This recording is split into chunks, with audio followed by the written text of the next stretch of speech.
Bangladesh civil service BCS পরীক্ষা সহ ৩০টি নিয়োগ পরীক্ষার প্রশ্ন ফাঁসের অভিযোগে পিএসসির ঊর্ধ্বতন ৩ কর্মকর্তা সহ ১৭ জনকে গ্রেপ্তার করেছে পুলিশের অপরাধ তদন্ত বিভাগ সিআইডি। সোমবার ঢাকা সহ দেশের বিভিন্ন স্থানে অভিযান পরিচালনা করে তাদের গ্রেপ্তার করা হয়।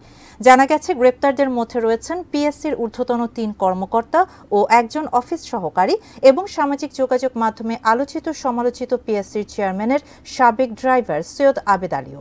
সংশ্লিষ্টরা জানান, গত শুক্রবার পিএসসির অধীনে অনুষ্ঠিত রেলওয়ের উপসহকারী প্রকৌশলী পদে নিয়োগ পরীক্ষায় প্রশ্নপত্র ফাঁস করে চক্রটি।